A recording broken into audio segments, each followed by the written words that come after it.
सिंधुदुर्ग जिल्हा महिला मत्स्य व्यावसायिक सहकारी संस्थेतर्फे मच्छीमार महिलांना ई-बाईक प्रदान। मासे विक्री करणाऱ्या, मासे सुकवणाऱ्या, मुळे काढणाऱ्या व खेकडे पकडणाऱ्या महिला या मच्छीमार महिला आहेत आणि अशा मच्छीमार महिलांची सिंधुदुर्ग जिल्हा महिला मत्स्य व्यावसायिक सहकारी संस्था ही महाराष्ट्रात एकमेव अशी संस्था आहे। या संस्थेच्या अध्यक्षा सौ स्नेहा केरकर यांनी संस्थेसाठी व मच्छीमार महिलांसाठी मोठी मेहनत घेतली आहे।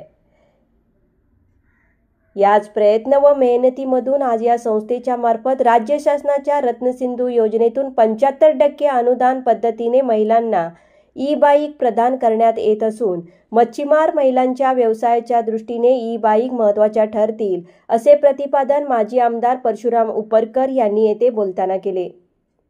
सिंधुदुर्ग जिल्हा महिला मत्स्य व्यावसायिक सहकारी संस्थेमार्फत आज तारकर्ली येथे राजेश्वर मंदिर नजीक डॉक्टर केरकर विला येथे सुमारे 35 महिलांना राज्य शासनाच्या रत्नसिंधू योजनेतून 75% अनुदान पद्धतीने ई-बाईक प्रदान करण्यात आल्या।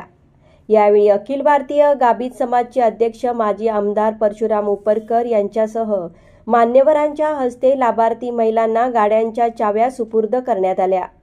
यावेळी संस्थेच्या अध्यक्षा सौ स्नेहा केरकर, संस्थेचे संस्थापक व गाभित समाजाचे जिल्हाध्यक्ष चंद्रशेखर उपरकर, मच्छीमार सहकारी संस्था फेडरेशनचे जिल्हाध्यक्ष व जिल्हा बँक संचालक मेघनाथ धुरी, मच्छीमार नेते बाबी जोगी, अरविंद मोंडकर, जॉर्डसन कोमाकी, ई-बाईक कंपनीचे समीर कुडाळकर यांच्या वतीने सौ कुडाळकर, तारकर्ली काळेथरचे सरपंच दिगंबर मालनकर, गाभित समाज देवगडचे अध्यक्ष लक्ष्मण तारी, डॉक्टर जितेंद्र केरकर तसेच संस्थेच्या संचालिका व लाभार्थी महिला आदी उपस्थित होते।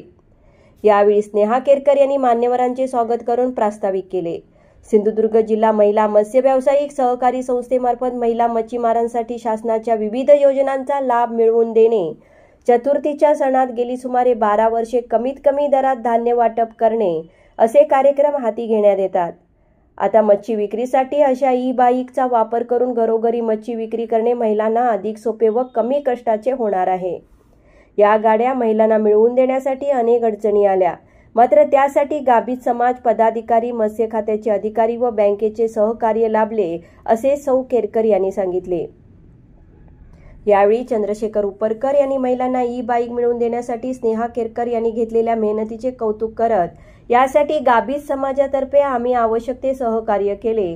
येणाऱ्या काळात मच्छीमार महिलांसाठी ज्या योजना असतील त्यांचा लाभ मिळवून देण्यासाठी गाभित समाजातर्फे प्रयत्न करू।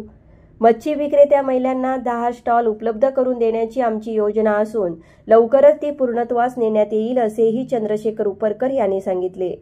तर मेघनाथ धुरी यांनी मच्छीमार महिलांच्या योजनासाठी जिल्हा बँकेचे सहकार्य मिळवून देण्यासाठी आपण प्रयत्न करू असे सांगितले। यावेळी परशुराम उपरकर म्हणाले, स्नेहा केरकर यांनी कोणताही स्वार्थ न ठेवता काम करत जिल्ह्यातील मच्छीमार महिलांना एकत्र केले व संस्था ऊर्जितावस्थेत ठेवली। येत्या काळात गाभित समाजातर्फे मच्छीमार महिलांसाठी एक आरोग्य तपासणी शिबिरात घेण्यात येईल व आवश्यक ती ऑपरेशन मोफत केली जातील। मच्छीमार समाजासाठी आम्ही काम करत आहोत, यात कुठेही राजकारण आणले जात नाही असेही उपरकर म्हणाले। नंबर 1 निर्धार न्यूज, मालवण।